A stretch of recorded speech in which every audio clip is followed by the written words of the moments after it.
In 2012, I was invited to join a group of a dozen adventurers headed for the remotest of the remote, the kingdom of Sikkim, high in the Himalayas, where the original inhabitants, the Lepcha people, were in danger of losing their culture.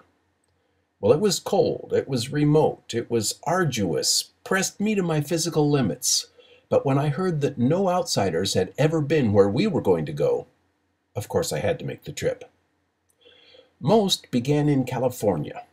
I joined them in London for the connecting flight on to India. But Bagdogra is the closest you can get, because Sikkim has no airport of its own, no rail service. It's remote. So that's where we went.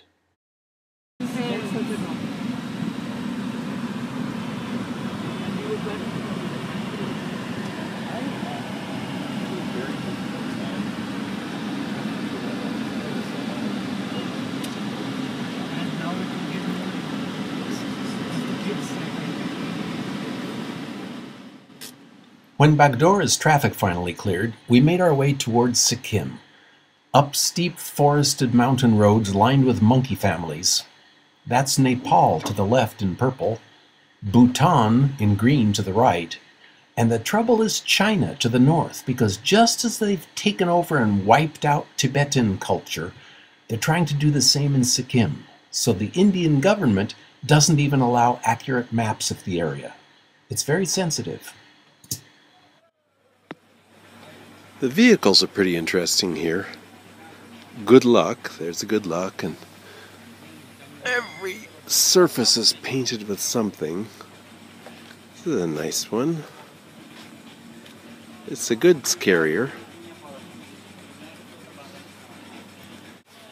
Pretty festive. Welcome. Welcome.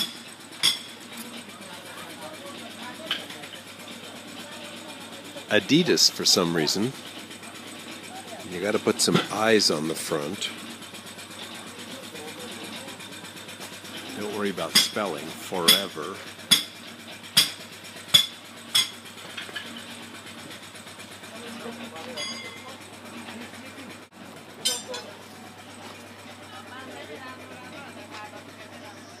Well, you certainly don't expect this level of luxury after the roads we were on yesterday.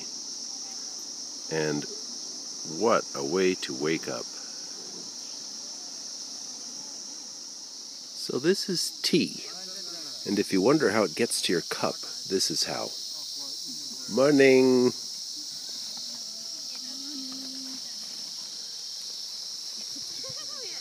Each leaf individually picked.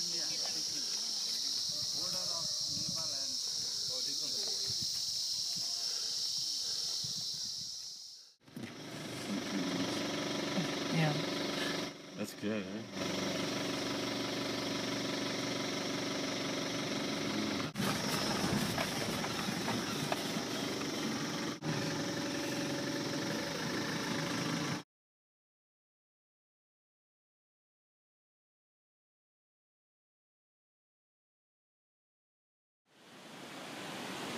So this is a very encouraging sign.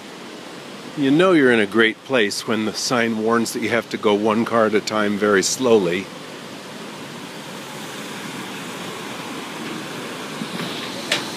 There are a few holes in the bridge, but don't worry about that because you'll probably get across okay. Maybe.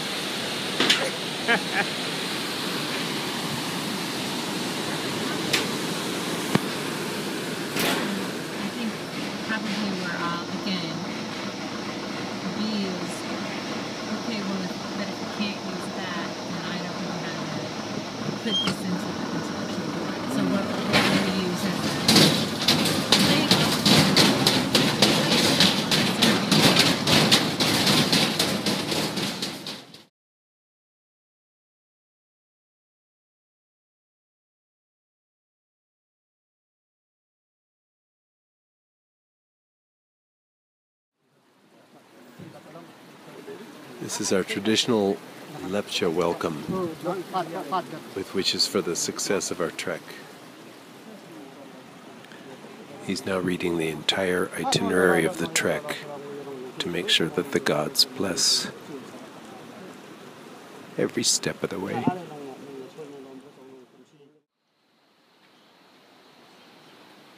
So here's morning in the Lepcha village, and the far right peak is the third highest in the world, not the pointy one on the left as we thought. And day is breaking.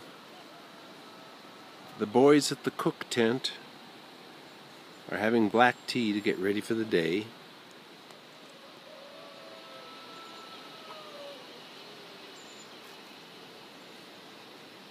Everybody's practicing good dental hygiene. The house I stayed in even had a toilet, the last one I saw on the trek, and it was the handy convertible model. You could sit down, or if you prefer, put your feet up on the edge and squat.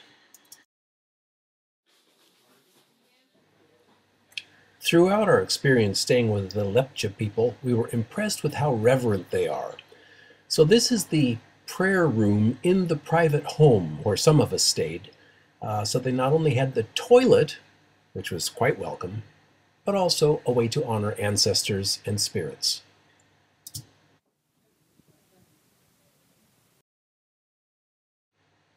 And as in almost any home, the real heart of the household is the kitchen. Here's where all our food was prepared, and where the kids gathered. My camera didn't take it, so... It's you! Look! You! That's a good one. I see. Yay! Angele!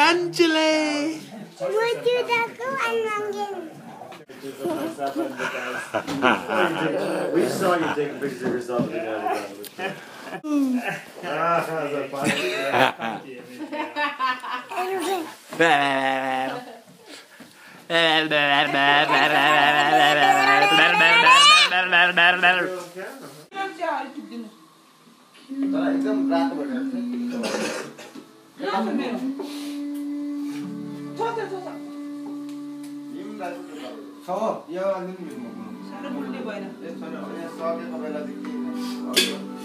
Breakfast dumplings being made.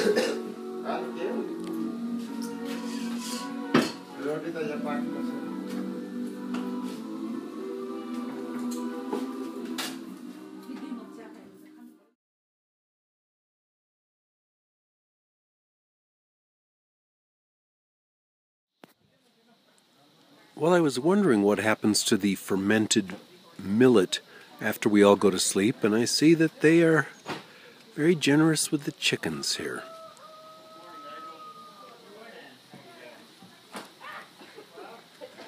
So it's the first morning of the real trek. The crew is ready. Packs are set. Everyone's gathered. The adventure begins.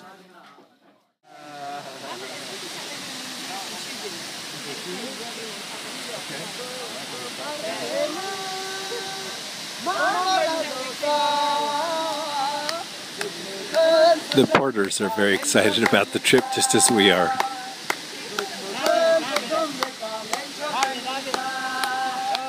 And Ankit has explained that these people have never been where we're going. It's partly because it's just outside their realm, but also because there are sort of forbidden secret places where it's believed that, you know, you sort of don't come back if you go there. So we're going there.